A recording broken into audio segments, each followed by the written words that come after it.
to my YouTube channel. Today, we're gonna make some kombucha. So to get started, really simple, take 6 tea bags. I've unbranded these because it doesn't matter, but I use black tea, you can use green tea, you can use ginger tea, you can use any kind of tea you want. 6 tea bags. Recipes do vary a little bit. I prefer coconut sugar. I will tell you that coconut sugar does make the kombucha taste a little bit more tart, maybe, than regular sugar, but anything that you get, just try to make it as pure and as clean as you can. So I add 1 cup of sugar per 1 gallon of kombucha, and that's also 6 tea bags. 1 cup of sugar, 6 tea bags to 1 gallon of kombucha that you're gonna make. As I said, some recipes vary. Now, I would recommend using Kangen water, but I know that you may not have a Kangen water filtration system. If you have pH balanced water, anything from 8.0 to 9.5 is great. Just make sure that your water's clean.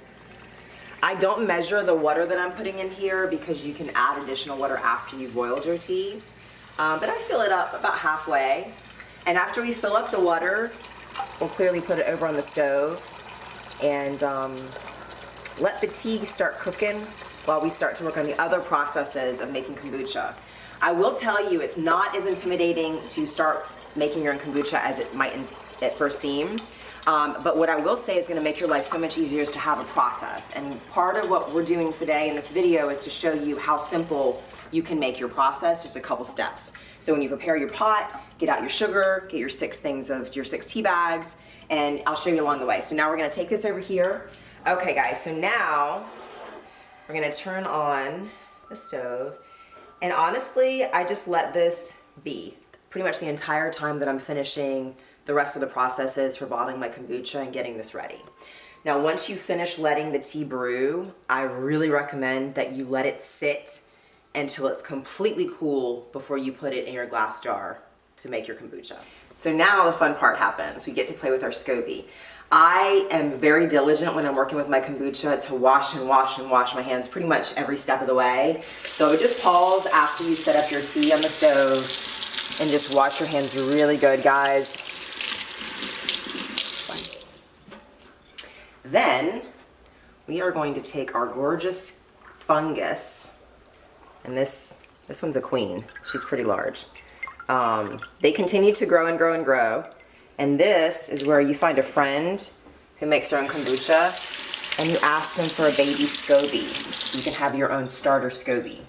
So we've taken the SCOBY out, and this is gonna go in here after I clean it when we batch the next tea to let the whole fermentation process start again. So you need to have starter fluid is what we call it. So basically the batched tea, before you bottle it, you wanna put, I usually do about 1.5 cups of starter fluid.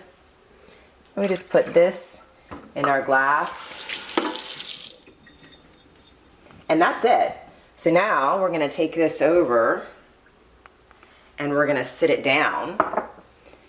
We're gonna grab a fresh towel and just cover her up and set her aside. And I literally will probably leave the SCOBY in the glass bowl until tomorrow morning.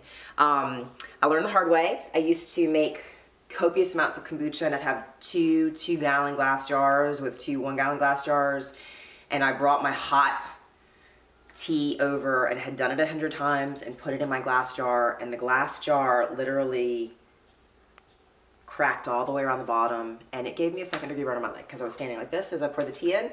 The bottom came out, fell all over me, and I went to urgent care. So please don't make that mistake. Please learn from my stupidity and make sure that you truly let your tea cool, and then you can add it all in. But you can set this aside, you can let your tea cool. I'm gonna go ahead and bottle. You'll see how easy it is. So when it comes to bottling our kombucha, there's many ways you can do it. So some people choose to just literally bottle the tea without any extra added flavors to it, and that's awesome. I do typically tend to like to add juice to mine. Now there's a couple of stipulations if you are adding juice. If you do juice your own juice, that's great.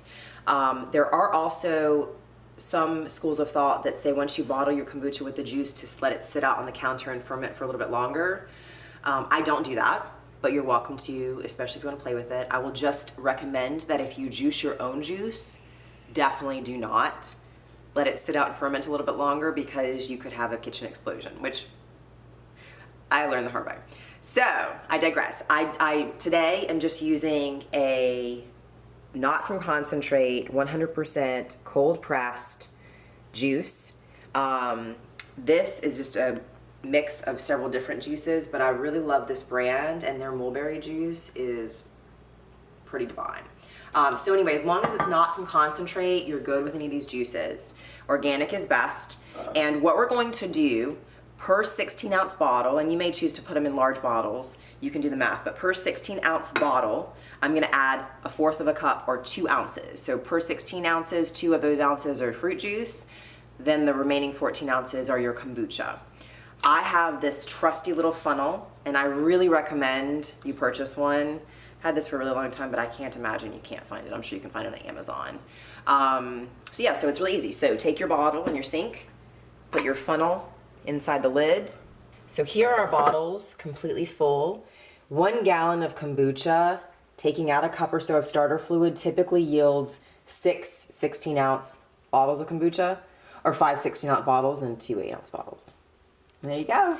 Once you finish bottling your kombucha, it is really important that you wash out your glass jar so you can get ready for your next step. I really recommend using organic, toxic-free products. Thieves from Young Living is just essential for me. I used to use Method until I was turned on to Young Living, but this has no toxins in it, so I know that myself, my son, are getting the absolute best. And then I just spend a little time really cleaning out the inside of the jar. Some of the SCOBY or the fungus really gets stuck around the edges, and I have heard of people not really cleaning out the glass or just kind of rinsing it with water. I think it's really important to wash it out and get it ready for the next batch that you're gonna let ferment for at least 2 weeks, and then you'll be good to go.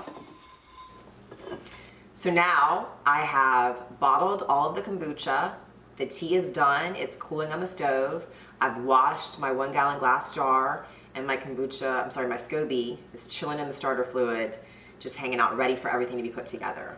As I've said already, I will not actually add the tea into the glass jar until it's completely cooled. Once I've added to the tea into the glass jar, I'll add my SCOBY, I'll add the starter fluid, and if I need to add a little bit more water at that point, I will. Again, just make sure that your water's clean, filtered, ideally pH balanced. Once you do all of that, then I like to put a cloth towel over top of my glass jar, but you can buy these glass jars with glass lids. It's completely up to you. And then you're gonna let it sit to ferment. You do want it to be in a darker space. So I leave mine in my kitchen. There is natural light in here, but you don't wanna put it near a window, for example. Some people do put them in their garage. I don't think that's necessary, especially here in Florida in the summer when it gets really, really hot. You just don't kind of want a muggy environment. But nonetheless, you want to let your kombucha ferment for at least 2 weeks. So I, like clockwork, will bottle my kombucha every 14 days. You certainly can let it go longer if you prefer more of a pungent taste in your kombucha and you want a little bit more of that, or you can go a little bit less, but you do want about 14 days because you do need to let the fungus interact with the sugar to eat the sugars to create the fermentation process. Which creates our kombucha and all the probiotics that you get to enjoy. So that is kombucha made easy, and it is really, really easy. You just need a couple of ingredients. You just got to get yourself organized, and it doesn't take long at all. And like I said, once you've bottled your kombucha, you can put it in the fridge, you got to cool down, and then start to enjoy it. This is my last bit of kombucha from my last batch 2 weeks ago, and we mixed pineapple juice with it. Cheers to your health. Thank you so much for watching my video. If you liked it, please be sure to hit the like button. Also, please subscribe to my channel and click that bell so that you're notified with all the new content that I come up with. Please look in the description box below where you can find a link to sign up for the newsletter so you don't miss any of the content that we create. And let me know in the comments, what kind of sugar do you prefer to use in your kombucha?